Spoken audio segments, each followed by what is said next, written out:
contact and shattered. At some point, Chris locates what's called a dry bag. Law enforcement had considered Laundrie the only person of interest in the murder of his fiancée, Gabby Petito. On reference to a missing 4-year-old, the parents have called in and advised that the mother had went for a walk, came home, now they can't find her. They've been yelling for her. She's been gone for about 10 minutes now. Turn it over to another agency. Let's get some help. Hello? John. Airbags are going home.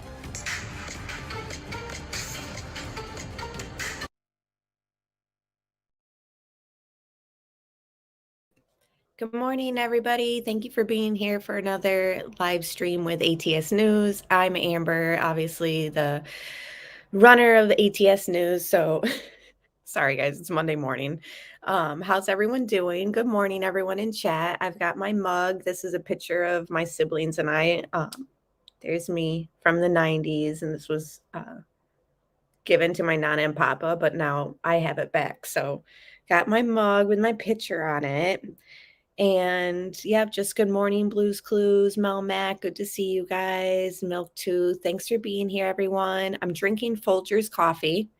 Hi, Nikki Rex. What do you guys drink? I like to just stick with cheap coffee. Like it just tastes the best to me. I feel like Starbucks is overrated personally. And just from studying the Manson case and Abigail Folger, the victim there, who was the heiress to the Folger coffee fortune, I just stick with Folgers. I feel like I have to support that family. And if anyone's seen the Jeffrey Dahmer Netflix series, let me know if you want to look at some crime scene photos, because my brother and I were going back and forth last night talking about the show. It's crazy, but I know that it's stuff I can't show on here, but I have a true crime Facebook group if you guys want to join that also. It's called Open Discussions on Disturbing True Crime Cases. And we cover more cases there in a Facebook forum. It's a private Facebook group. So just in case you guys are sick of hearing me talk about this Kielyrodni case, which hasn't even been deemed a criminal investigation, it's literally just a death investigation at this point. We're waiting on cause and manner of death and all that. But we talk other cases too on Facebook also. So just right now, I'm just sticking to this case for my channel because it's got me just so consumed with wanting to know exactly what happened. And I'm just kind of trapped in this rabbit hole. So I appreciate you guys kind of sticking with me here and jumping down the rabbit hole. I'm also working on a few documentaries behind the scenes. So as it appears that I'm just stuck on this one Kiely case, which it seems like you guys are too. So it doesn't seem like I'm alone in wanting to know answers to this Kiely case, but I'm working on a documentary for Chris Watts' case, which has been in the works for a while. It's just very extensive, and I got a lot of stuff I want to share. But I'm also working on a Gabby Petito and Brian Laundrie documentary.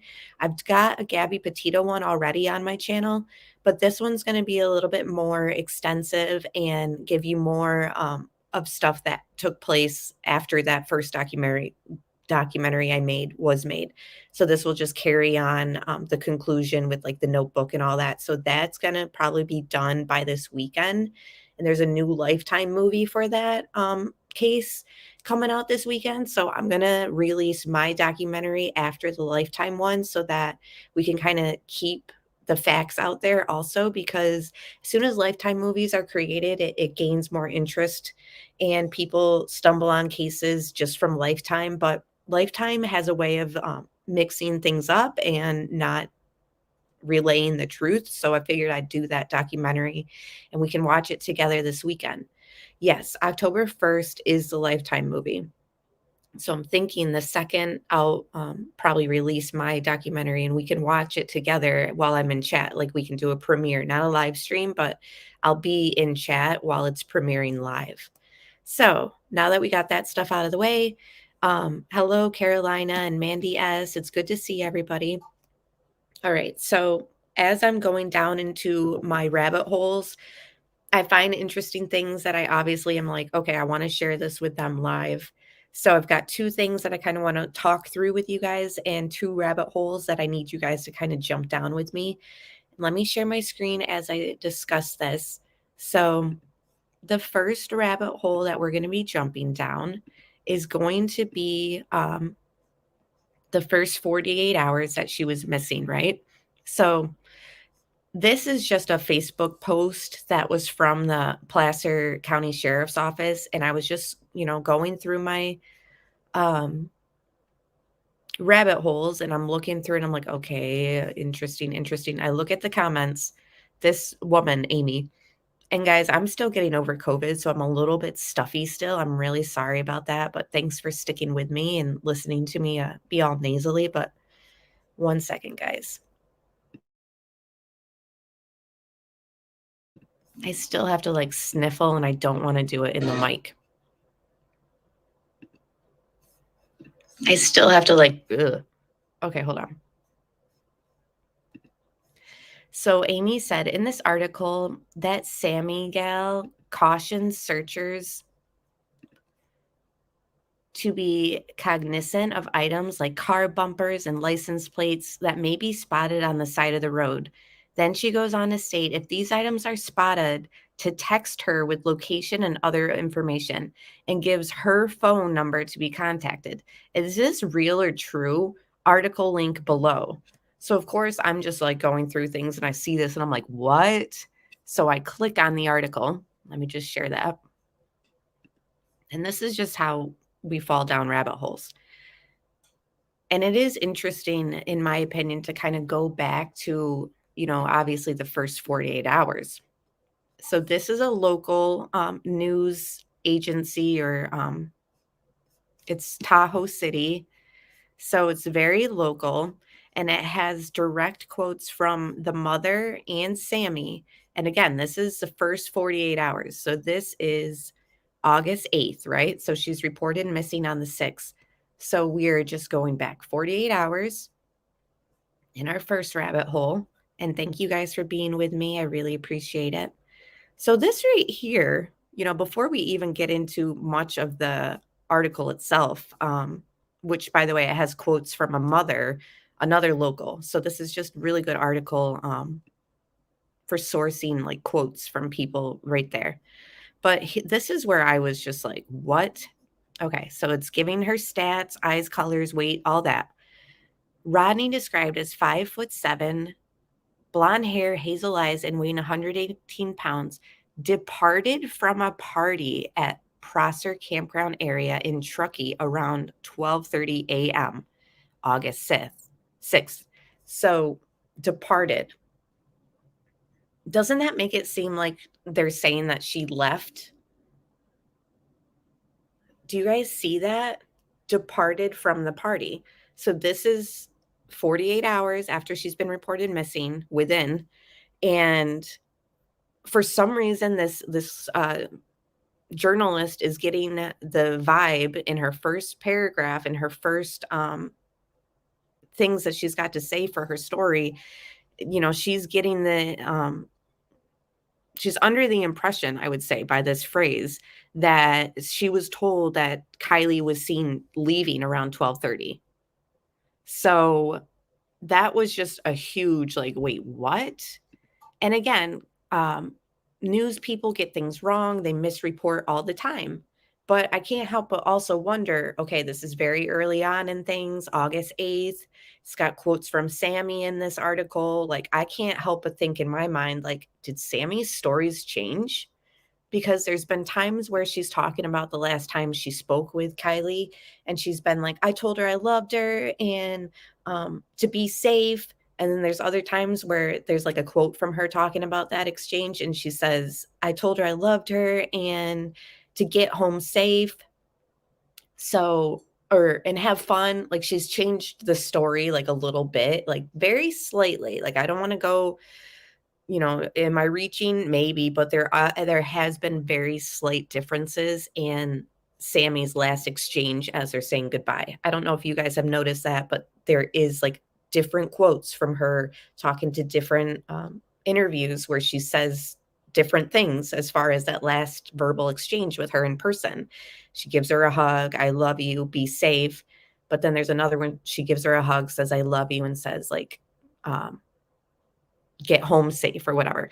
So, anyways, so I just thought this was very strange that this person who's writing this is under the impression that she departed from the party at 12:30 a.m. Then look, she never made it home. Authorities are still working to establish whether Rodni left alone or with other individuals, but she was last seen driving her silver Honda CRV. What? So here, first 48 hours, this article has direct quotes from a local, Kiely's mother, and Sami. And I'm going to read the article. I've got it pre-recorded. We're going to go through it. But good morning, Florida bass fishing, fishing. Good morning, Florida and Marshall Dove. It's good to see you guys. And everyone else who is joining, Twisted Gemini, it's good to see you. Good morning, everybody. Okay, so are you guys as like weirded out as this as me? So they're still working to establish whether Rodni left alone or with other individuals, but she was last seen driving her silver Honda. What? Since when was she last seen driving her car?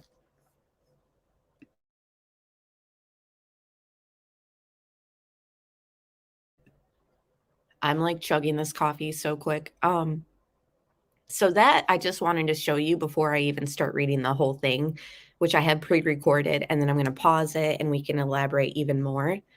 But so let me just change screens. And yeah, joking. And seen by who? Who is this person who last seen her driving? And why is this article under the impression that she departed the party? You know, everything that we know other than this is saying that she was last seen at the party. And even Sami says, you know, she called me and we talked on the phone and I could hear people in the background. Like, you know, she's really trying to sell the idea that, like, nope, she was there. I know that she was there and she wasn't alone because I could hear people in the background. So let me change my screen. And good morning again, everyone who's joining. Please like the stream while I get us situated, and we're going to jump down another rabbit hole together.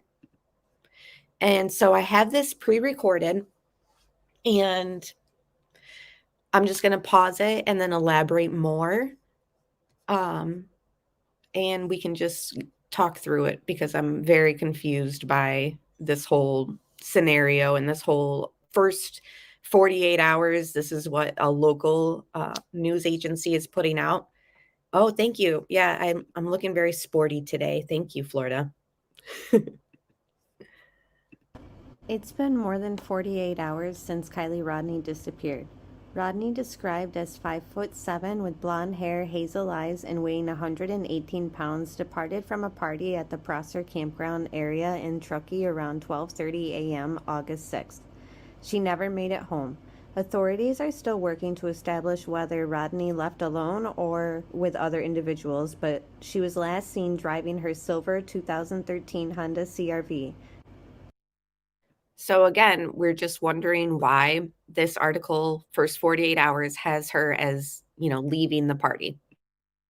On Sunday evening, Lindsay Newman put out an impassioned plea on social media for people to come forward with information that could help find her 16-year-old daughter. We just want her home. We're so scared and we miss her so much and love her so much. Kiely, if you see this, please just come home. I want nothing more than to hug you. An emotional Lindsay said. If anyone else out there, if you know where she is, if you know anything about where she might be, if you have any ideas or thoughts, please come forward and share them.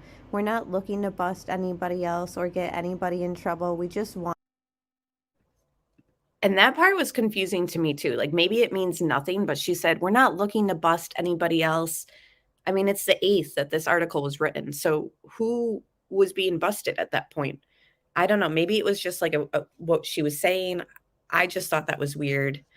And hello, Roxanne. Good to see you. Want to see our daughter home. Authorities scored the immediate Prosser campground and surrounding area by land and air throughout the day on the 6th, but came up empty with no sign of Rodni or her vehicle. So this is kind of giving a little glimpse into search efforts. So, it's got the date of this article right on the screen, the 8th. She's reported the 6th. And as of right now in this article, they have not dove into the water yet. So they did their first dive, which was another rabbit hole, which kind of led me here, trying to find out, the days that they dove in and etc. Good morning, Mia Mores. So good to see you, Michelle, and allegedly with Brittany J. Good to see you guys. So as of right now, like when this article's written, no one has dove into the water. They have done aerial searches and all that, but as you see here, it's not being listed that they've dove into the water yet. So while we're jumping down these rabbit holes today, also keep in the back of your mind, is it possible, because that's going to be another rabbit hole we'll jump down, not today, but this week, when could that vehicle have been placed in that water if it was placed there later on? And it's a conversation that a lot of people have been having and we've had here also.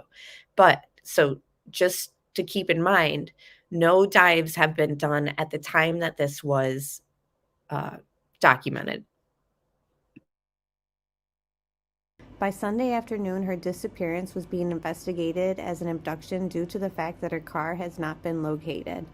According to Placer County Sheriff's Office Public Information Officer Angela Masalam noted that Placer County and Nevada County Sheriff's Offices are working together in the investigation to combine needed resources, and because Rodni is a resident of Placer County. Masalam also confirmed that the FBI is now involved in the investigation and that aerial search efforts using helicopters are continuing. California. And see, they said aerial searches using helicopters. So once again, no one has no one has dove into the lake yet as of right now. Highway Patrol and Truckee Police are also assisting. Scores of volunteers looking to help in whatever way they can came out to the Truckee Community Recreation Center Monday morning, where search and information headquarters has been set up.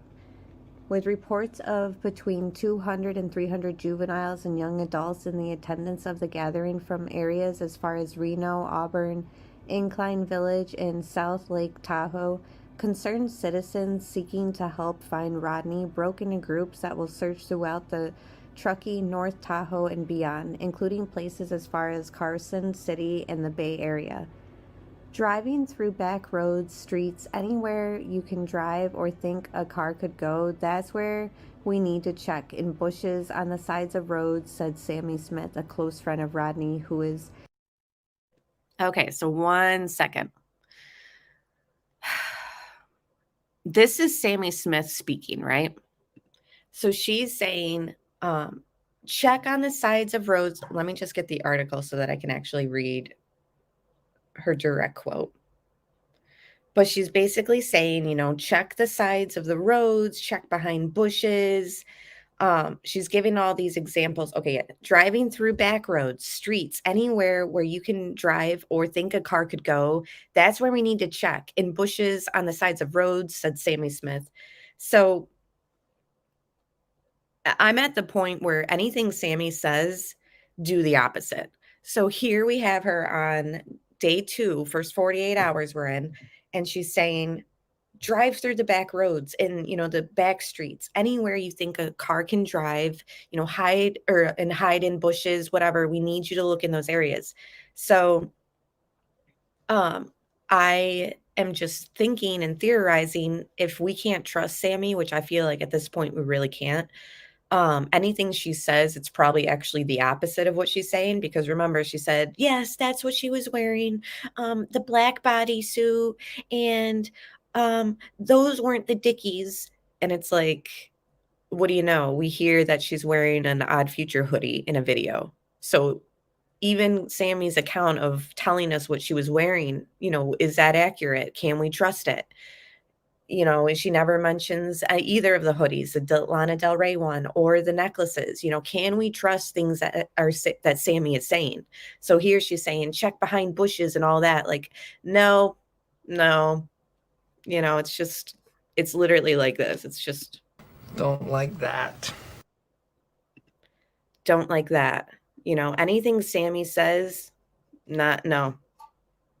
Super heady in the And so if it's not behind bushes and all that, where might it be? I don't know. A lot of people have theorized this car was being hidden in like a vacation home or somebody's garage, like, so here we have Sami saying, check behind bushes. Like, mm-mm, mm-mm. No, I don't believe that's where this car is at this point. First 48 hours. No. search efforts. There was a case a while ago. People weren't found for 3 weeks and they were found dead because they had flipped off the highway because they were in bushes and nobody saw them. Please be looking everywhere that you can for her car. So did you just hear that part of this too? So after she says to check the back roads and the bushes, she goes on and says, there was a case a while ago. And anyone who followed Watts case, I'm sorry to bring Chris Watts up again, but there's a point in that the mistress's interview, which, a lot of people find the mistress very suspicious. There's a point where she's talking about a case too that she knew about with the detectives. I can't remember the specifics, but do you guys know what I'm talking about? Like Nicole Kessinger starts talking about some other case of like a mother and stuff. I don't know. Either way, here we have Sami doing the exact same thing. There was a case a while ago. So what are you doing? Like looking up similar cases? Like, I'm sorry, but she's 18 years old. Like, yes, I watched Unsolved Mysteries and knew some cases when I was 18, but this is just so strange. Like in the first 48 hours, she's talking about a case. There was a case a while ago. People weren't found for 3 weeks and they were found dead because they had flipped off the highway because they were in bushes and nobody saw them. Please be looking everywhere that you can for her car. I'm sorry, but this is just not sitting well with me. What do you guys think? Yeah, it sucks that we have to keep referencing the Watts case, but it is what it is. And Sami is strange. I agree, Connie, for sure.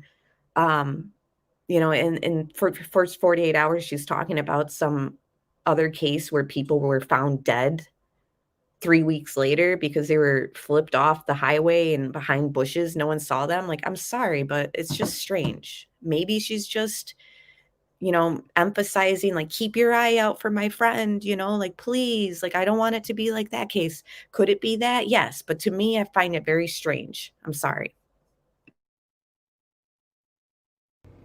Rodni's silver Honda CRV is not known to have any stickers or identifiable scratches or dents. And you heard that, right? So as of the 8th, Sami, the mother, is quoted in here. They're telling them that the car has no identifiable scratches or dents or stickers, which we know that ends up changing because then Sami says, oh, we actually just remembered this today, which is the day after this article. And I'll show you that clip that's in my little rabbit hole that we're going to be in together right now. But yeah, I mean, as of the 8th, Sami's putting it out there that there's no scratches on her car, but yet we see scratches on her car underwater. I'll show you those pictures too. We've all seen them. Good morning, Mike. Good to see you. I just saw you pop in. Hello. So yeah, I find that very interesting too. So first 48 hours, Sami is saying there's no scratches. There's no dents. There's no stickers on her car. Smith said Rodni carried a keychain that had on it a Zumiez brand metal reusable straw holder described as a small metal black cylinder that says Zumiez on it. Rodni. So I just wanted to pause it there and kind of emphasize also something that CDT has noticed, and it's just been in this article and on the screen. It seems as though they were looking for her keychain. specifically her keychain. And I don't know, I feel like that's sort of strange to think that the keychain was separate from the keys and all that. Like, you would just think it was all together, her, the car, the keys, the keychain. But for some reason, there's a little bit of emphasis on, like, keep your eye out for this keychain. And then Sami, it's redacted, but she gave her number there at the community center. And in this article, she gives her number, and we'll get to it. She gives her number as the main go-to if you find something. So, questionable, in my opinion. His cell phone described as a black iPhone with a sex wax brand sticker. Yes, Brittany, and good to see you. Unless they fought over the keys. Oh, like if she was going to drive and, you tell your friend, like, no, you're not driving, you're not in condition to drive. I definitely see this. I didn't even think about it that way, but I was thinking about it like, are they trying? Okay, again, this is just speculation. If Sami was trying to steer this into a certain direction, sorry, getting comfy. Was she trying to make it seem like there was a struggle? So that's why the keychain might be found elsewhere. Maybe she did drop it somewhere, Sami, and she wants someone to find it. And then it kind of looks like, oh, wow, maybe there was a struggle that took place. I don't know. I find it very strange, and that Sami has, like, emphasized it in this article too. I don't know. Sticker on the back is also missing. It has been out of service since the time she disappeared. Smith cautioned searchers to be cognizant. Okay, so here they're going to talk about what Sami wants you to do with items that you find. Thank you so much, Matt Bond. Did Kelly send you the videos of my neighbor's CRV? I think she did. Did you send it to her like a week ago or 2 weeks ago? Okay, Blues Clues, Brookie. I'll check my Instagram. I'll get to that for sure. Thank you for sending me something. And I hope you have a great week, Mike. And thank you so much for the super chat, Matt Bond. Really appreciate you and the videos that you took of your neighbor's CRV, which you will come in handy after this rabbit hole. We're going to jump into the rabbit hole of in my belief, I feel like after a little bit of jumping down rabbit holes this weekend, I really feel like that car went in the water in neutral. We'll get there. We'll get there.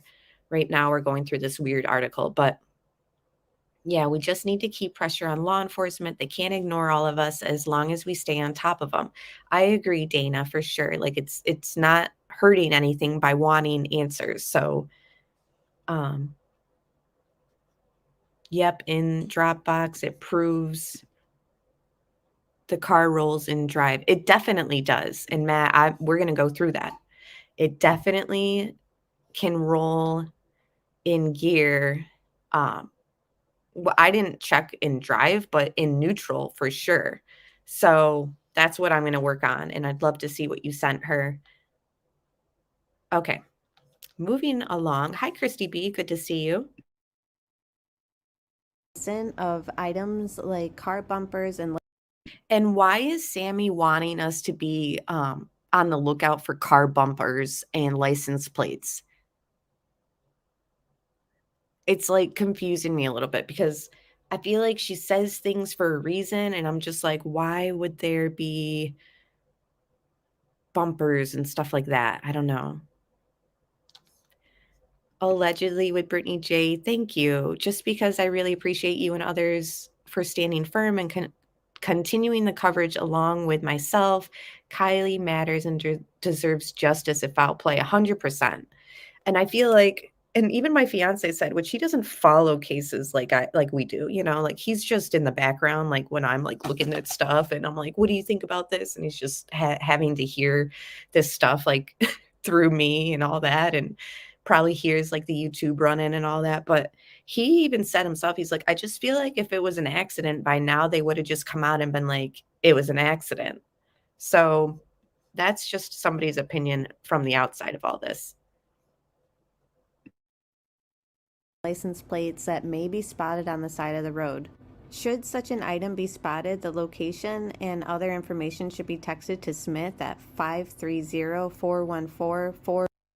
So yeah, I'm sorry if this is doxing Sami's number, but she put it out there. So I'm just reading the article as she put it out there. and she wants you to contact her. You see, this is the first number. Like, if you find something, contact Sami. And then it has other things like if her vehicle's spotted, contact sheriff office, blah, blah, blah. Okay, shouldn't I just contact the sheriff's office no matter what I find? Like, why do I have to go through Sami? 109. Should Rodni or her vehicle be spotted, the Placer County Sheriff's Office should be contacted immediately. A tip line has been set up at 530-581-6320 option 7. Callers can remain anonymous. A website with updates and other important contact information has been set up at findkiely.com. A $50,000 reward is now in place for information leading to Rodni being found.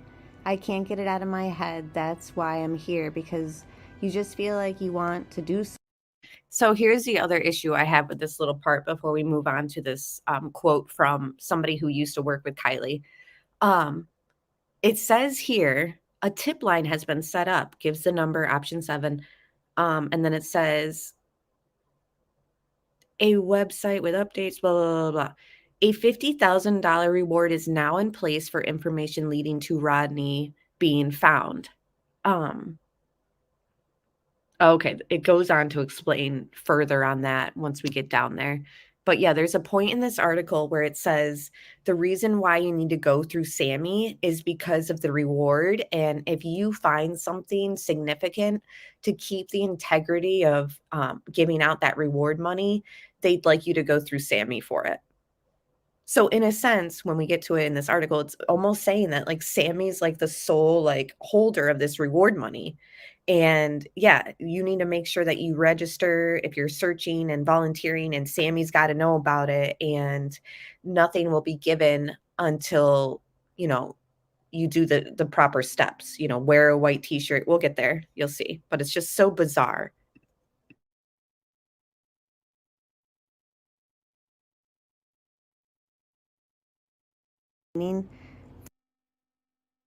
Seeking to volunteer, whether it's by going out and physically search. Website with updates and other important contact information has been set up at findkiely.com. A $50,000 reward is now in place for information leading to Rodni being found. I can't get it out of my head. That's why I'm here, because you just feel like you want to do something, anything, said Cindy Shippey, owner of Shaw Fine Teas of Truckee, where Rodni works. She's a strong young woman. She really is. She's a strong personality. And my only hope is she's somewhere where we've just got to find her, because she would be tough wherever she is. She was the girl that all of her friends came to for strength, and I'm sure her friends are completely devastated.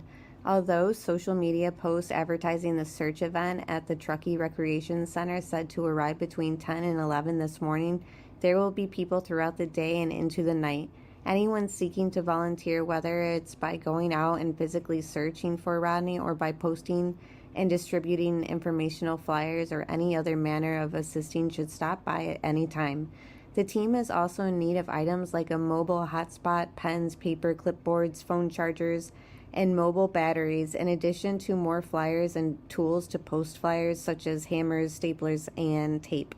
I think if anybody wants to donate some water and snacks and things, can keep us in a place where we're staying hydrated and fed, that's beautiful, said Cassie Habel, who was helping to organize the search effort. Truckee mom April Cole came by the tent to offer her assistance, and This part here, it could be nothing, but to me, it's strange. So April Cole, a Truckee mom, came by, and she wanted to help any way she could. And she goes into saying how her son is the same age, but then she's got to emphasize to this person, but he wasn't there. I don't know. To me, it's kind of like strange that this person, I mean, I guess it's nice. I shouldn't just think that when people do nice things that there's something behind it. I have a bad habit of doing that. But to me, it was just like strange that she felt compelled to go down there. She felt like she needed to offer assistance. And then this quote that she says, and she even like stops herself. It even has like I've got it on the screen where you can see she started to say something and then she changed it. She's like, it felt so close to home. I don't know. It makes me wonder, like, was this mom, like, does this mom know that her son was there and knows something, but she's just going to say he wasn't there and she's just down there to kind of like help out because she feels bad.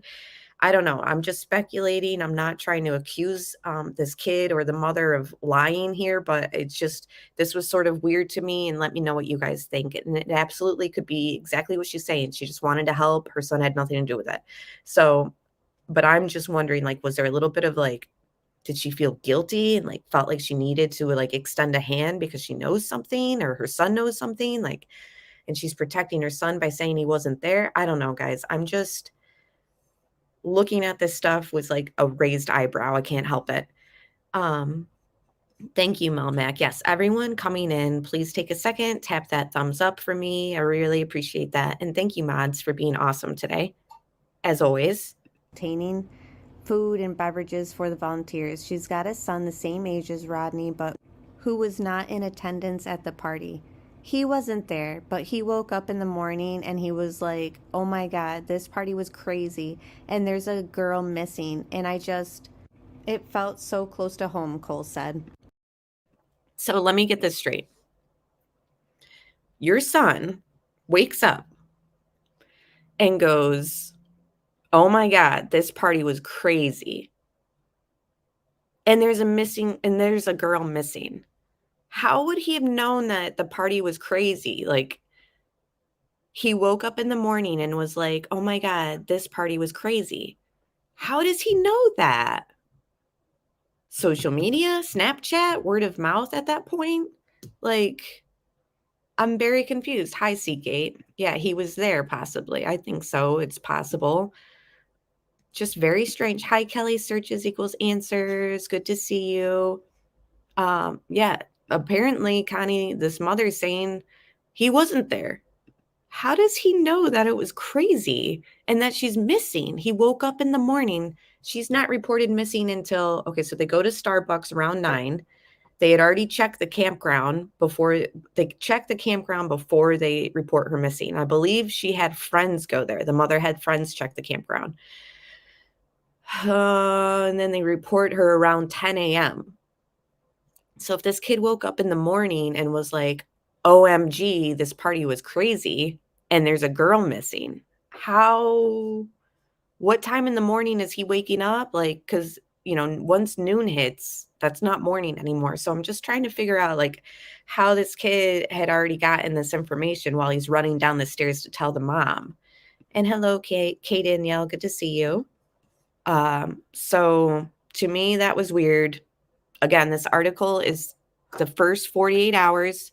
We have the date on the screen of it. It's the 8th of August. She was reported missing the 6th at around 10 o'clock in the morning. So just thought that I wanted to point that out too, guys.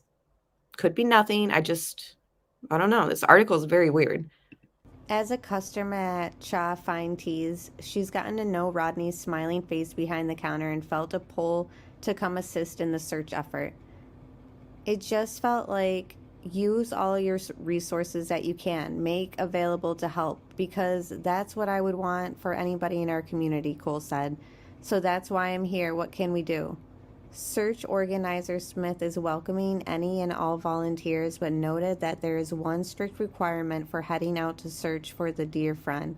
All volunteers must register at the trailer located in the parking lot to the right of the Truckee Community Recreation Center on Truckee Way. This is a mandatory requirement to ensure the integrity of anyone seeking to claim the posted $50,000 reward for information leading to the location of Rodney. Don't like that. Yeah, don't really like that aspect at all. Also requested, like, this is a mandatory requirement to ensure the integrity of anyone seeking to claim the posted $50K reward for information leading to Rodney. So you have to register at the community center with Sami. She noted, it says, welcoming all and any volunteers, but noted there is one strict requirement. All volunteers must register. And I mean, this is being relayed from Sami, according to this article. Search organizer Smith is welcoming any and all volunteers. So it just is like, is she just trying to be in control of knowing who's out there, who they're with? Like, as far as like law enforcement agencies, are you a PI? Are you just a local? Like, who are you? Why are you here? And sorry, I need you to register because like we have a reward. And just to keep the integrity of the reward, I need to know everything about you, your name, date of birth, first child. Like, seems like Sami, you got to go through her for all that. I don't know. Is this weird to you guys?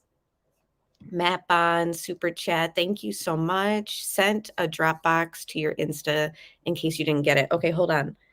As I play this article, since I recorded it, which is why I like recording things, because then I can pop in chat and stuff like that, I will check that out. I don't want to get too sidetracked on things because you guys know my time is limited before the little one wants to get out of her crib and she's done independent playing.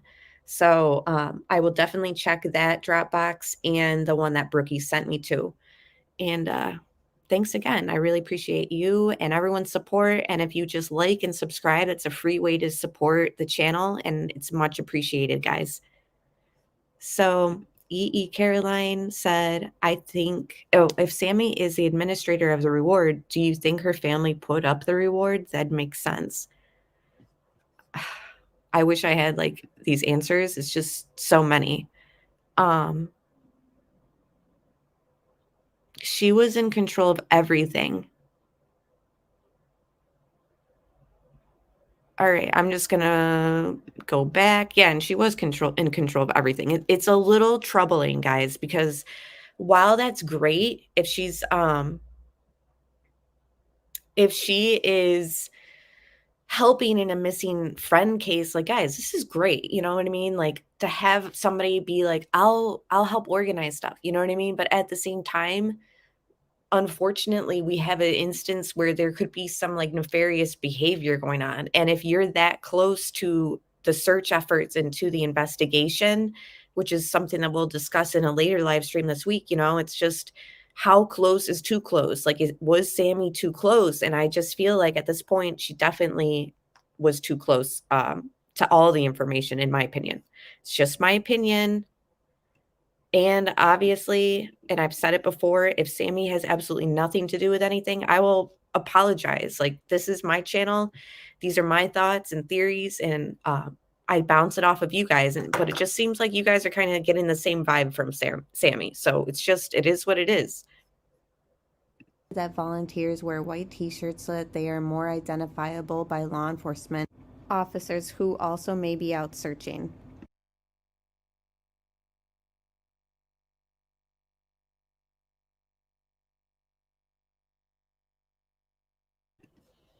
Okay, hold on. So what did it just... Okay. By law enforcement. So pretty much that was the end of the article. Again, that was on the 8th. I just want to go over the part where it says no scratches or stickers and see that I've tried to put the picture on the screen, but it shows how we've been looking at the scratches that it appears to be on the car underneath the water when AWP was down there. So according to Sami in this article on the 8th, she's saying there is absolutely no scratches on her car. We've pointed these out. You guys have all seen it. We've done a great job, all the web sleuths at, examining everything. So now I'm going to get into her talking about the sticker, I think. So I just want to give you the visual, talk about it, but also play her exact quote. So this is her own words. So on the 8th, she's telling this news article and agency that nope, no scratches on her car, no stickers. That can help. Anything specific about that car? Is there anything like, I don't know, maybe did the car okay, go ahead. Yeah, so a lot of... As you see, the date has changed from the 8th to the 9th. So while that little sticker, or not sticker, the little words on the screen are from the article from the 8th, she did this interview on the 9th with Tony. So one day later, the article from the 8th, video from the 9th. Let's just remember today because something we just remembered today because so yesterday when she's asked about this stuff, she didn't remember it. But today, for some reason, before she gets this interview on, she's had a point to remember the sticker and relay it to authorities, it seems. And guys, I'm still, for those who just joined, I'm like still getting over my COVID. So I'm a little stuffy. I'm really sorry, but I appreciate you all being here. again, we weren't ever really looking severely at her vehicle when we were just friends with her, but we do all remember that she has a sticker of a bull.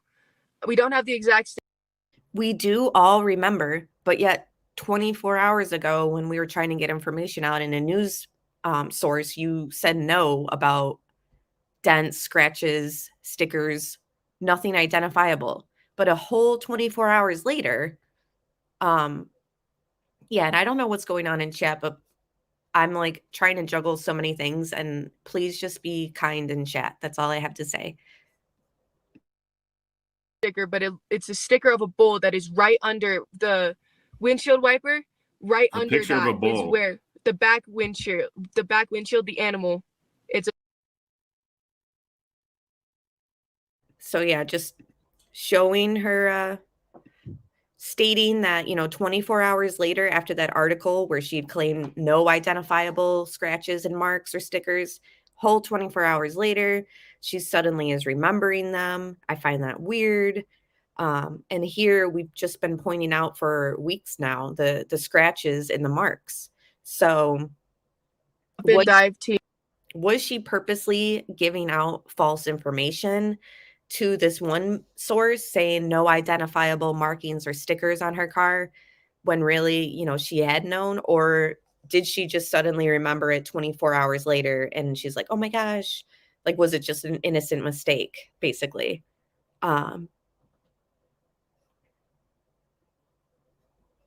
Now, this is another aspect of this interview that I think might have a direct reflection to her statement that she made the day before. So video you see right on the screen is the 9th. That article was the 8th. She changes things a little bit, and I'm wondering if when we get to it, I'll explain why I added this. Hold on. And again, she's already going to go on and on about the extensive dives that they've done. This is the 9th. From everything that we've been pulling up, and Mia More, Michelle, if you're here, or we've just been trying to locate and pinpoint the time that they did the first dive. According to what we found, the dive started on the 9th. So the dive started the day that she does this interview, right? And, they've done helicopter and other searches, but from what we've been narrowing down, it seems like the first dive team went in on the 9th. So, okay, so that does sound accurate. Thank you, Mia More. Thank you so much. So here, Sami's going to go into this whole tangent about how they've done extensive searches, thorough. Like, she really sells the fact that they've done all this searching in the water, when really at this point, like, this was the first day that they did the dives. So for her to sound so like sure that she's not in the water. Okay, hold on. The audio's good. Okay, thank you, mods. I just want to make sure. Okay, people can hear. All right, so she will go on to tell you how extensive their dives have been, when really this article, when it was put out, or this interview, I'm sorry, guys, was the first day that they did dives. So it's just, to me, very strange how super certain she is in the segment of her saying, like, nope, she's not in the water, pretty much. They've done extensive dives. And then we find out, no, actually, they just started diving the same day. So it just, to me, is like, is she steering this in a way to make us feel like, no, she's definitely not in the water? Or, guys, I just don't know. Like, is the car even in the water at this point? I'm not even certain on that. Sent in, and I can pretty much only say they've done thorough searches through the waters, through the lakes surrounding. They are searching the waters. They are searching the campgrounds and everywhere, related lakes that are near, because Boca and Stampede are 2 reservoirs that are near there as well. And they are doing searches through there every single day. They have been for the past 3 days. They have done extensive searches to points that you wouldn't even believe the FBI and those people.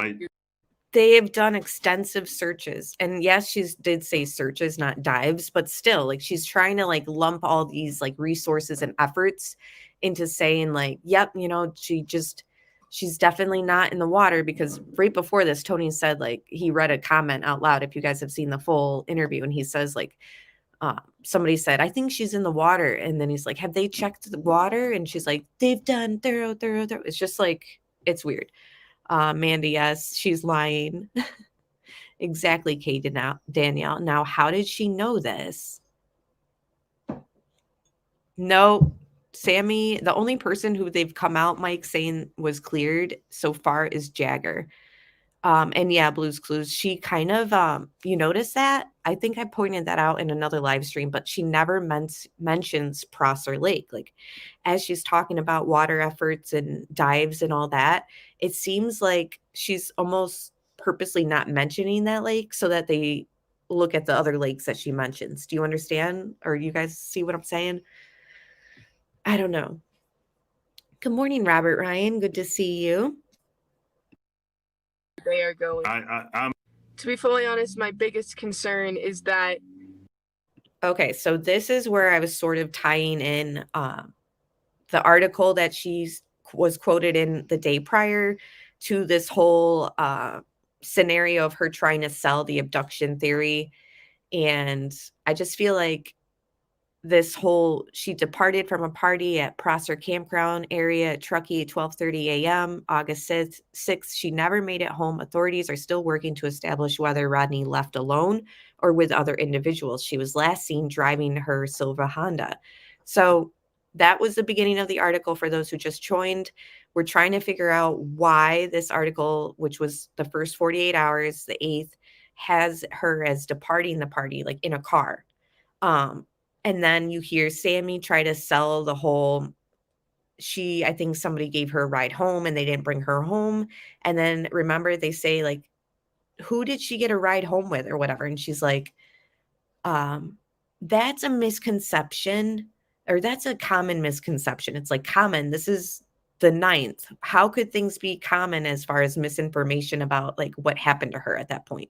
So I'm thinking in my mind that this is why she kind of had to like backtrack that with Tony in that interview, because remember, we were all like, why is she saying this is a common misconception?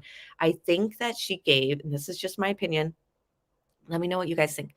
I think she's giving multiple stories. Like, I think that she told the person who did that article that she was last seen in the car or whatever and leaving the party.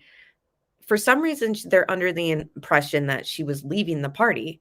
And then she's got to like backtrack that and be like, no, that's a common misconception. She wasn't leaving the party, blah, blah, blah, blah. And then she's like, I heard people in the background. So she's got to sell it again that like, nope, she wasn't leaving the party. She was still at the party. So for some reason, I'm thinking that maybe her story's changed within 24 hours. So let me just play this and I'll leave that article on the screen so you can read what was said to this news lady, the journalist, on the 8th, day before this video interview. Somebody, and I've said this in other interviews, somebody knew she was drunk, offered to give her a ride home, and they didn't give her a ride home. And they could be across the world at this point with how long she's been gone. And I'm worried that I have a feeling, and obviously, I don't know. I have a feeling that she is still alive and she's still out there and she's still fighting, but that. And remember earlier, and yes, Mandy, yes, exactly. She's trying to confuse the timeline, in my opinion. And good morning, CDT. Good to see you. So, yeah, exactly. When people say to be totally honest, it's like, if you're being honest, you don't have to sell that. You know what I mean? Sketchy. But hold on, what was I going to say? Let me rewind it for a second so that I kind of remember.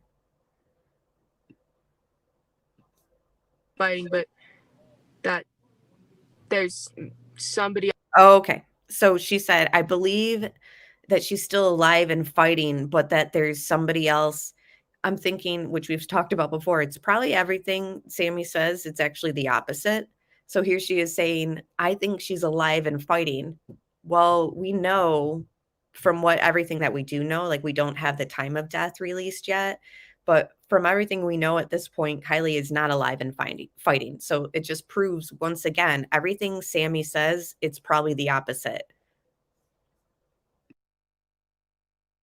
Else involved, and that's not confirmed. That's just what I believe. I think there has to be somebody else involved in this. But yeah. And yeah, that's been something that we've brought up to Lauren. She said, still fighting. When did Kiely start fighting? And we've broken down Sami's interview numerous times. Other channels have as well. It's just so easy to catch her in contradictions and just weird things. And she says, I believe in my notes, I have it written down, but she uses the term fighting and fights like 6 times in that whole 13-minute interview. And she touches her head and neck. Like, I mean, we've gone through like her body language and like when she looks like she's uncomfortable, blah, blah, blah. So that's just another aspect that's just weird. And what do you know? It's not what she's saying. Like, she's not alive and fighting at this point. Shani Jones wants to ask you, on your last call, did she let you know who the quote unquote friend was that was driving her home? And so this person who's asking Tony to ask her this, I feel like they're probably under the impression from the article, which I've shared with you guys the first 48 hours, it was written on the 8th, the article that says what it says on the screen here, that she departed the campground around 12:30. And she was last seen driving her Honda. I don't know if maybe they're as confused as we are at this point, because again, it was only 24 hours. Yeah, so this is a common misconception. So here she goes. This is a common misconception, and she's got to ring it all around to kind of like backtrack from the statements that she gave the journalists the day prior. And that's just my opinion. She was not being driven home and she was not driving. So, okay. At the end of the party, when I saw her, she was supposed to give me a ride home because I had asked her to give me a ride home because I wanted to stay later. I then realized later in the party that I believe she was drunk, and I knew she was drunk, and so I did not want her to be driving me home, because I know about drunk drivers and all that, and so Smart. Yeah, and I figured she would be staying there or she would find a ride home because she's a smart girl. She's smart enough to know, she's smart. And so, and I found her as I was leaving the party. I was making sure to find her to tell her. And here I have on the screen, while she tells you her scenario here in the video, she told a slightly different story to another news agency. It sounds almost the same, but it's slightly off. And again, it could be nothing, but I just figured I'd put them side by side so that you can see her story has slightly changed even a little bit. That I had another ride home and that I loved her and I wanted to say bye and for her to have fun at the party. And then when I left the party, we were pretty much on 89 with my ride. And she called me as I was in the car in the passenger seat, and she was like, hey, where are you? Do you still need a ride home? And I was like, no, I'm okay. Like, I'm in the car right now. I'm getting driven home now. But Kiely did not have a set ride home. So here is, where she starts speaking slowly. I feel like she's trying to like wrap it all up. The question about that she's trying to clear up when she started, like that's a common misconception. And then here, like, I think she's like starting to like bring the story full circle to sell to you that like she wasn't driving home. So she, in my opinion, could have told one story to the journalist the day prior, and now she's being like asked about it on video or whatever, and she's kind of trying to backtrack. That's just my opinion. I feel like it's possible that there's been misinformation being put out by Sami on purpose, and there's been times where she's kind of like tripped up on her changing stories. And I was under the impression that she would either sleep there or find another ride home. And it was not known that anybody was going to give her a ride home. She was not, when she called me, she was not in a car. I could hear the party and many people talking in the background. When she called me, she was not in a car, and then she's got to sell again. Like, no, when she called me, I could hear people talking in the background. You see that, Mike? Guilt got her at the moment for sure. Something is like, she got so tripped up there, remember? And she's like fixing her hair. Like, that's a common misconception. Why would it be a common misconception already? Like, stories should just stay fluid. And in other cases, we've seen that happen. Like, you read one article and it's, yeah, she left the house at this time and went for a jog. The other article says the same thing. And it's just fluid. It doesn't, there's no reason why somebody on the 9th, which is only 3 days after she's been reported missing, there shouldn't be any like misconceptions. And yes, we are under the, we know that media can misreport. So obviously there is going to be some times where things get misreported. But hello, Pink Dahlia. Good morning. Alrighty. Before we switch into the rabbit hole of the car being in neutral, I do want to kind of just talk through this with you guys because I find it interesting and I kind of want to know your opinion on what you think was collected on the 10th. So that article was the 8th. That video was the 9th that we just seen of Sami. And I know this is past 48 hours, but I find this interesting too. Early on, the 10th, they were obviously doing their searching and all that, and it gives all the tips and all that was coming in. They held a community meeting, and at the meeting, Nevada County Sheriff is talking about be careful if you find anything, it could be important. A tire track could become important. So keep that in mind, because Sami also says there were no tire tracks. So already at this community meeting on the 10th, detectives are talking about like things to look out for. So if you're Sami and you're just following this, if you're guilty and you're following this, you know exactly what the detectives are looking out for, So that's just, it's sharpening the criminals that are following something, you know what I mean? They know exactly what to look out for, what the authorities are looking for. But it says here on the 10th, authorities collect a bag of evidence from the campground, but do not release information on what they found. So this was the 10th that they collected something, and I'm just curious what you guys think it could be, because here I looked up the necklaces were told to the public to look out for on the 11th. So they find something on the 10th, they bag it. The 11th, they come out and they say, look for necklaces. This isn't the video. It's just a screenshot showing you the date and the time that they were pointing out the necklaces. So I'm wondering, do you guys think that they found one of the necklaces the day prior and then they're just saying they bring it up to maybe they need to find the other one or something? Or do you think it goes back to this keychain that was being kind of like shoved down our throats in that article that Sami brings up, and then here at the community center apparently they have it there to describe there. So I'm just going to ask chat and for people on replay, do you think that they found a necklace and bagged it? Do you think they found that keychain and bagged it, or do you think it was something else and we just don't know? So just let me know what you guys are thinking. So I'm just curious there. And then as we jump to the rabbit hole of me showing to you guys why I believe the car was in neutral, that's the rabbit hole we're jumping in now.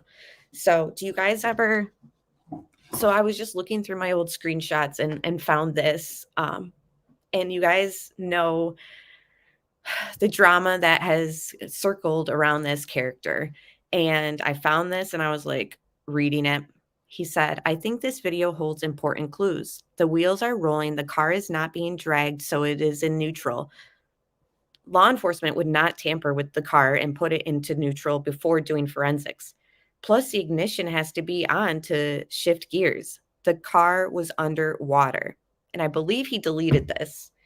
But my whole thing was I seen this screenshot in my collection and I was like, raised my eyebrow to who because it's just been so much chaos and drama surrounding this person.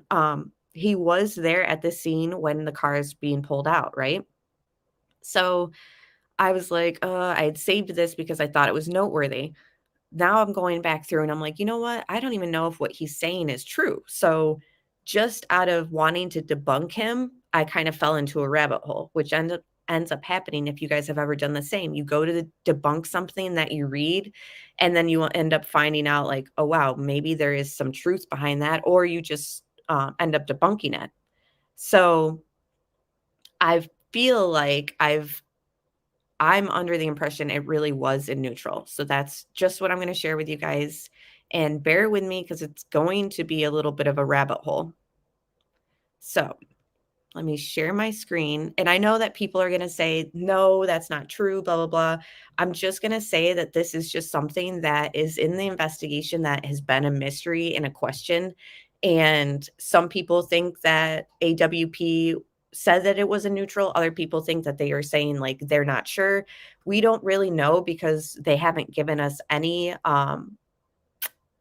indication of, you know, what it was a neutral or not. It's something that they're keeping close to the vest in the investigation. So I'm just going to show to you why I believe it's in neutral. You can agree or disagree, and that's totally your prerogative. Nobody can know 100% because the law enforcement knows pretty much. So, and everyone's already saying their opinions, and I can't go into everybody's opinion on it because I'm just going to show you my opinion on it, and you can agree or not. So here we go. First, going to share my screen. And share. Okay. Now this is the same for all-wheel drive, front-wheel drive. This is the gear shift. See here, like this little rectangle next to the gear shift? Every Honda has it. Every car on a Honda has this. Can you see it? It's like that rectangle next to it. If you guys can see it, just let me know in chat. And bear with me down this rabbit hole, please. See, every single one has that rectangle on the right of the gear shift. Now I'm going to share a video. So what I did is just basically take SF, and I was like, took his words where he said that you can't shift it. You can't shift the gear without the engine on or whatever. And I'm like, I typed in like, can you, pretty much asking the question of what he says here. Like, ignition has to be on to shift gears. The car was underwater. So,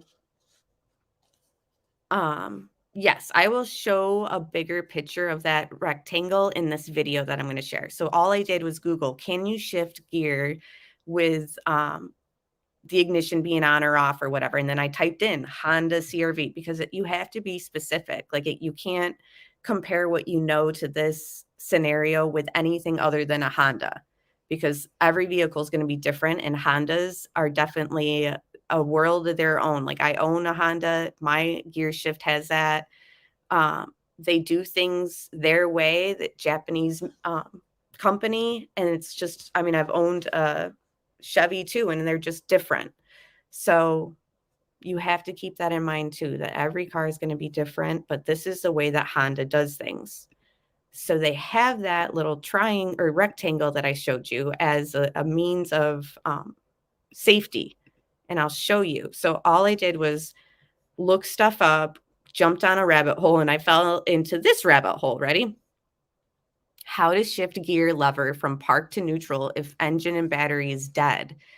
And this is a Honda. This is some video that's been out there. This has nothing to do with Kielyrodni, has nothing to do with AWP, SF. Like this is just independent research. And yeah. So let me just play this video. And bear with me, guys, because this is going to make sense, I think. Hi YouTube, I'm Ayman. Welcome back to one of my auto repair videos. Now, almost every driver knows. Hold on, guys.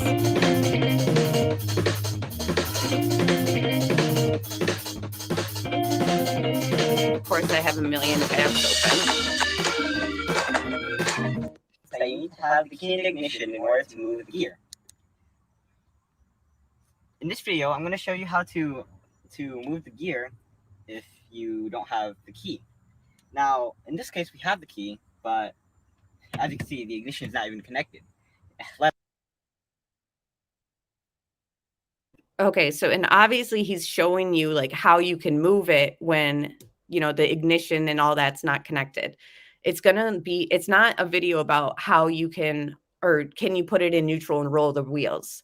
So this is strictly showing you just the safety aspect that's on Hondas, okay? So I just want to make sure you guys are still with me. Like this video isn't searched for, can you roll a Honda with, or can you roll a car back with it not in neutral? That's not what this rabbit hole is. This rabbit hole is specifically showing you guys how Honda has their gear shifts and the safety aspect of it.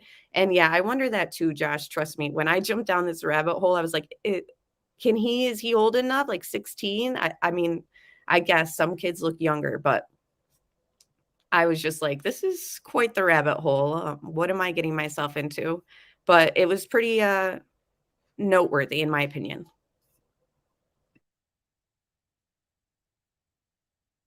Let alone being connected to the battery. All right, so let me demonstrate in a normal car. This is my dad's Honda Civic. The key's not currently in the ignition, so when I try to use the gear or move it, it's not working. So when I'm turning the ignition to 2, and I try to move the gear, I have to press the brake actually. It can move.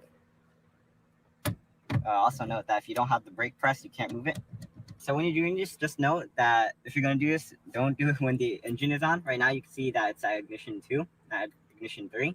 And you can hear the fans right now, but you can't hear the engine. So when I try to move the gear, you see I can move it all the way around. However, if the engine was on, if I moved it to reverse, the car would move back, and if I moved it to like neutral or drive, it would probably go forward. So just make sure that you're careful when you're trying to test this out. All right, so right now I'm going to show you, and we're going to talk about why later, but I'm sure you have a reason if you clicked on this video. Now, keep in mind that this method is only for Hondas and some other cars, but it's not for all cars. Now, if you look here on the gear, to the left of it, there. And yes, I realize he's not like Honda expert, but he's basically already reiterated this is strictly for like Hondas and other cars that specify that they have this safety feature. And yeah, that's what I was wondering too. Like, who's filming? Like, I hope it's an adult. I don't know.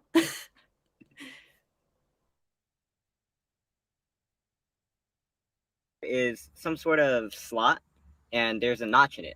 And I'll show you on the Honda Civic where it is. But here on the Honda Civic, you can take a flathead screwdriver, insert it in, and take out the notch. Now, what you want to do with your flathead screwdriver is if you push down through the hole. All right, so if you push down through the hole, you can actually press the button, and then you should be able to move the gear. So even though this is a Civic, and he'll show you an Accord also, we've seen in other pictures that little rectangle was in the CRV also. So this is a mechanical gear shift, not a digital one, but it still has this safety feature. So while other cars are mechanical gear shifts too, and you can move it into reverse, neutral, you can shift gear, Hondas specifically have this safety feature. And he's pretty much showing you like, okay, so if your engine's dead, this is the only way you're going to be able to roll it.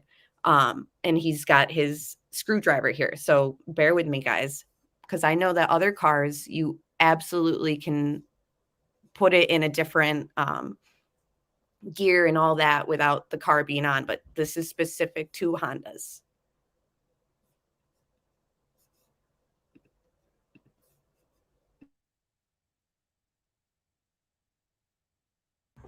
And as you can see, the key is not in the ignition and the battery is not connected. That means that this method definitely works. All right, so now here I'm going to show you on a Civic. The other one is the Accord.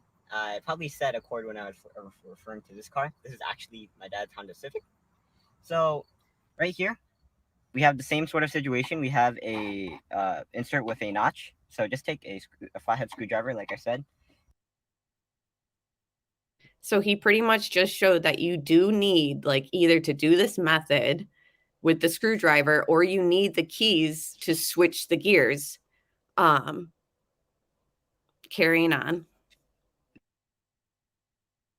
And again, this is just my opinion. I'm sourcing this video, but I'm also going to pull up experts' opinion on this matter as well. So again, just bear with me. I know everyone, this whole topic has people in this case like up in a roar, like, yes, you can. No, you can't. I'm a Honda this. I'm a Honda that.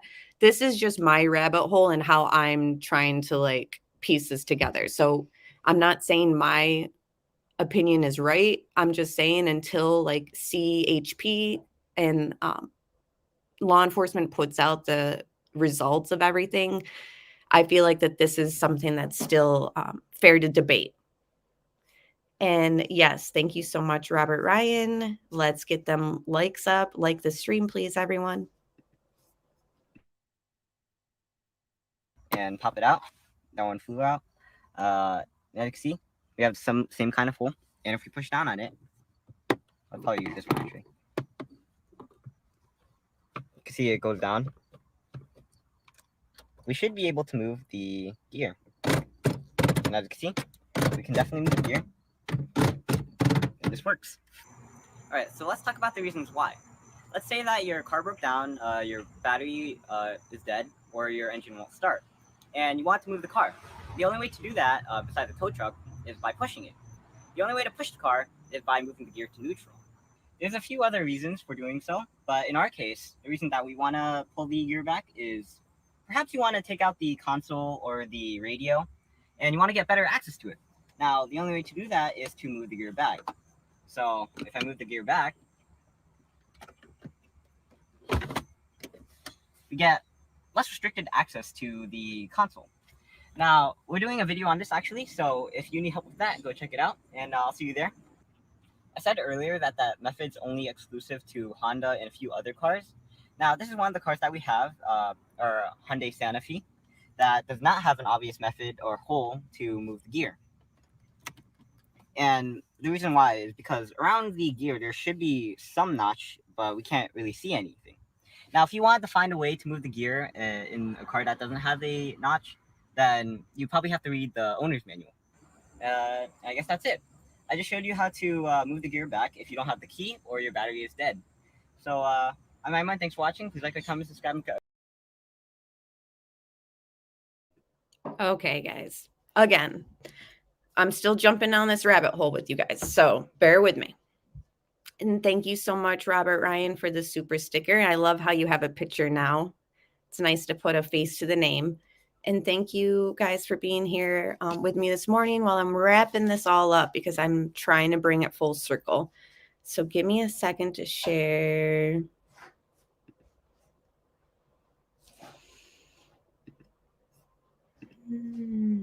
Let me just show you that this absolutely is something that's in the CRV. You can see there to the right is that safety feature rectangle that prevents gear shifting while the car is off. So it definitely it definitely has that in her car. I'm confident to know that Honda, they have this safety feature. So that's why other cars you'll see, like you can do it a little bit differently than what's being described on that video that I just shared with you with that aspect that you can see that even an all-wheel drive vehicle has that for Honda. So switching screens again, see right there.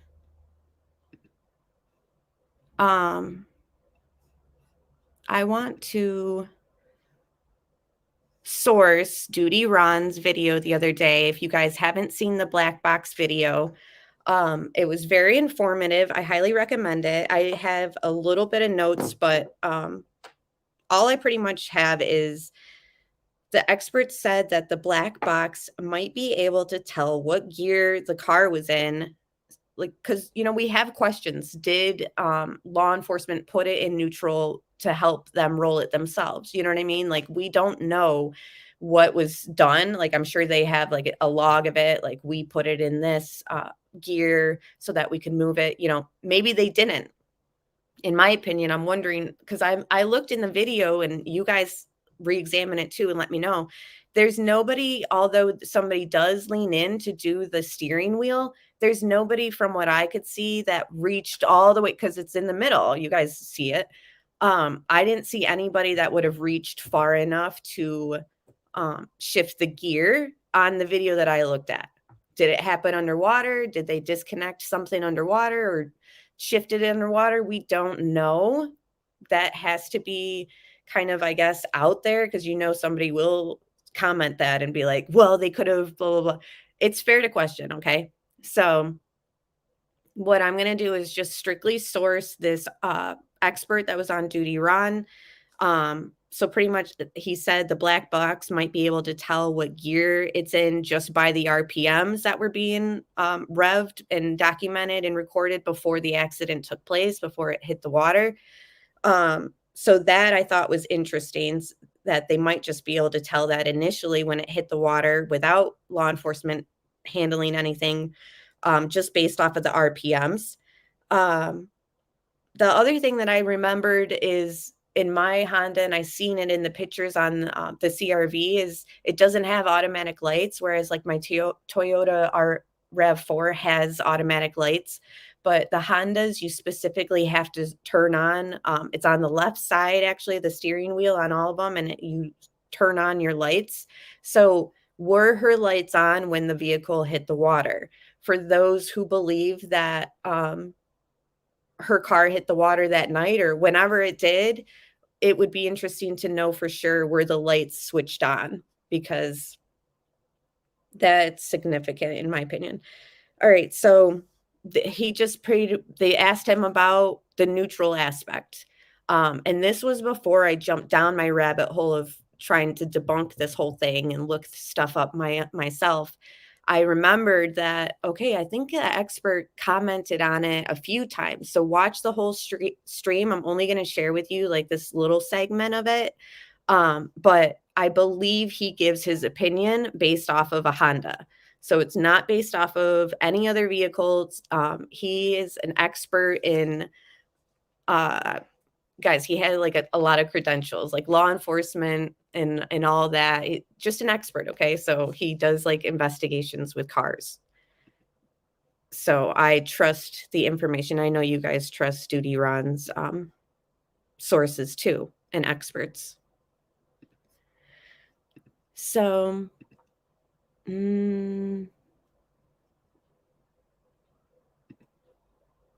okay.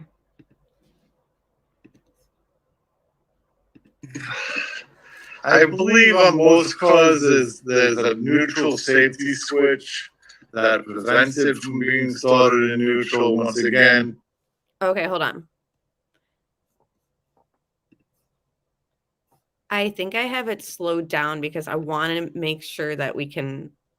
Yes. Okay. Yeah. I have it slowed down slightly because sometimes I just need that for when we're going through something important. So let me rewind it a tad. Are in neutral. Yeah. Yeah. Tom, do you have any experience in that? I believe on most causes there's a neutral safety switch that prevents it from being started in neutral. Once again, it's for security reasons, meaning you don't want to think you're in park and you take you have your foot on the brake to start the vehicle, then you take the foot off the brake and next. Thank you so much, Tom. And the black box will pick up so much data. And I, watch this whole stream because I'm like really nervous. What it'll give us, I don't know, guys. I think this guy gave a percentage of what he thinks it'll give or whatever, or if it will because of water and all. I don't know, guys. Watch the stream. Let me know what you guys think. But thank you so much for the super chat. Okay, so he just referred to that safety feature that cars have. Car starts rolling because you actually were in neutral and you started it. So I believe there is a switch that causes a disconnect if your vehicle's off. And you got to realize something also. If your vehicle's off, most cars, especially most modern cars, you're not going to be able to shift the car anyway. Yeah. So you have to turn the car on to actually shift it. So to actually, hey, listen, I'm going to turn the car on. I'm going to put it in neutral, and then I'm going to turn it off. I know there's some cars you can't take the keys out of the vehicle because it won't. You can take the keys out when you put it in park. Yeah. So depending on, once again, year, make, and model, it would depend on what kind of safety systems it has for the transmission. So again, I don't know if I'm piecing these together, but I feel like we shared the safety feature. It showed right in that video that you can't shift it without, the car on and all that. Anyways, I'm really thinking that the car was in neutral when it hit the water, basically.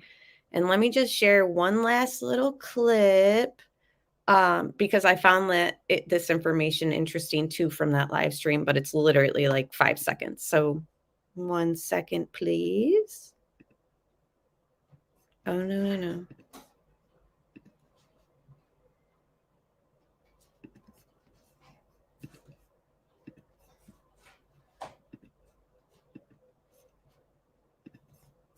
I found this percentage of crimes and vehicles really alarming. So just to kind of wrap everything together, whether or not this is a criminal investigation is still to be said. A lot of people feel like the silence is enough to be said, but again, we don't know for sure. But I did find this little statistic interesting. So when he's talking about thank you, Matt Bond. I appreciate that. Yes, I'll let you know. I will let you know as soon as I watch those videos. And you guys, thank you so much again for being here and for your support for the channel. It really means a lot. So let me just share this little statistic and let me know what you guys think of it. And then that will probably conclude everything today, okay? It's you have to realize that motor vehicles are in 75% of all crimes. So motor vehicles are in 75% of all crimes, according to this expert, which he's sourcing an FBI survey and study, I believe. If it's anything crime related, there's a good chance that a motor vehicle is involved in it. And that was based on an FBI study. So what I do is, and what my unit. So on that note, I feel like we're going to end things. That was an expert opinion. Like I said, watch the whole live stream and, let me know what you think too. Like if I'm totally off base by thinking that it was in neutral and they didn't tamper with the gear shift, they may have reached in and touched the steering wheel. Yes, but I'm just not really, I don't know. I feel like just based off of what I know, I can't move my gear shift without the car being on and all that in my Honda. Again, I'm not an expert. I could be totally wrong. I just went down that rabbit hole and then decided to share it with you guys and kind of conclude maybe with you guys together what it is too. Let me check chat. Thank you, Scorpio Joe. I really appreciate that. And Tom N, thank you so much for the super chat. A data box is completely waterproof plastic box. Only a fire accident would ruin this data. Seatbelt use, what gear, what speed, was car started? Yeah, we need, and don't you think they have the results from that back by now? I mean, her car was found over a month ago, a month and a few days. What do you think, Tom? And do you think that they already have the results from the black box? And thank you so much, everyone, for being here. That's pretty much all I have to say. You guys let me know what you think about everything we've talked about for those who are watching on replay. Hi, Delaney.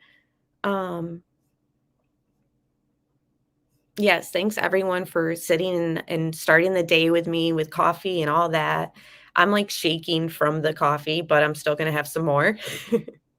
CDT, are you going live today?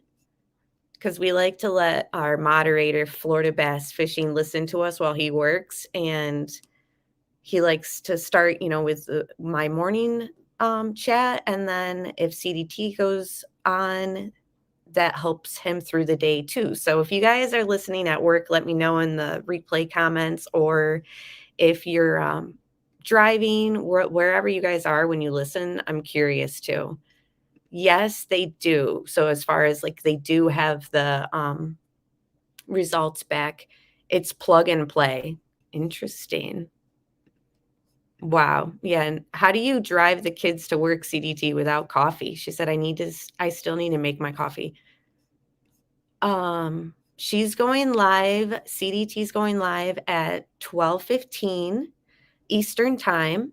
So please join and continue the conversation over there this afternoon. Hi, Delana. Good morning. Yes, get yourself some coffee and get ready for the live stream over there. I'll see you guys there. And hi, Kent. He says, yes, usually listen from work. Oh, Jess needs a nap. That'd be nice. All right, guys. That's all I have to say. Thank you so much for being here, and we will talk very soon. And I'll see you over in CDT's live chat, okay?